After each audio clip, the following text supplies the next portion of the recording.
Welcome all of you to my video. In this video we are going to see chapter 2 numbers and sequences exercise 2.1 9th sum. A positive integer when divided by 88 gives the remainder 61. What will be the remainder when the same number is divided by 11? So என்ன கொடுத்திருக்காங்கன்னா 88 என்ற ஒரு number அதில் ஒரு positive இன்டிஜரை divide பண்ணும் பொழுது 61 என்ற reminder கிடைக்குது. So இதை வச்சு நம்ம யூக்ளிட் டிவிஷன் அல்காரிதம் படி பார்க்கும்போது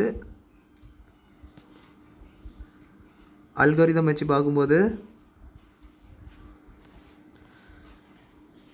a = bq + r என்பது நல்லா தெரிஞ்ச ஒரு விஷயம் தான். ஸோ a அப்படி இருக்கட்டு, அங்கே டிவிஷன் வந்து 82 டிவைடட் பைன்னு சொல்லி 82 கொடுத்துருக்காங்க, q இருக்கட்டு, r வந்து 61. ஸோ இதே நம்பரை நம்ம 11ஆல் டிவைட் பண்ணும்போது என்ன ரிமைண்டர் கிடைக்குன்னு கேட்டிருக்காங்க. ஸோ அதுதான் கொஸ்டின். ஸோ இதுக்கு நம்ம இப்போ தடவை 11ஆல் டிவைட் பண்ண போகிறோம். So a/11 = reminder. ஸோ அதான் உங்களுக்கு ரிமைண்டர் கிடைக்கும் போது அதை தான் நம்ம பண்ண போகிறோம். ஸோ a/11 =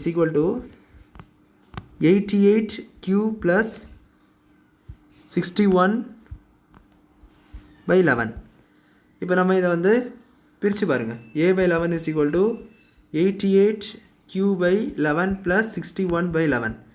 இது அழகாக உங்களுக்கு 8 கிடச்சிடும். ஸோ இதில் நோ ரிமைண்டர். ஸோ a/11 என்ன கிடைக்கும்னா இங்கே 61/11.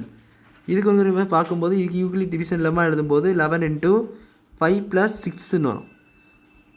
நான் வந்துட்டு 55 + 6 வந்து 61. ஸோ இதை வச்சு பார்க்கும்போது நீங்கள் 8 + 11 × 5 + 6ன்னு எழுதுவீங்க. ஸோ இதில் நமக்கு ரிமைண்டர் என்ன தெரியுதுன்னா 6ன்னு தெரியுது. ஸோ நம்ம இந்த ரிமைண்டர் என்னென்னு கண்டுபிடிச்சிட்டோம். ஸோ அவ்வளோதான் அந்த சம். அது புரிஞ்சிருக்குன்னு நினைக்கிறேன். இந்த வீடியோ பிடிச்சிருந்தால் லைக் பண்ணுங்கள், ஷேர் பண்ணுங்கள், சப்ஸ்கிரைப் பண்ணுங்கள். டவுட்ஸ் இருந்தால் கமெண்ட் செக்ஷனில் ஆஸ்க் பண்ணுங்கள். தேங்க்யூ.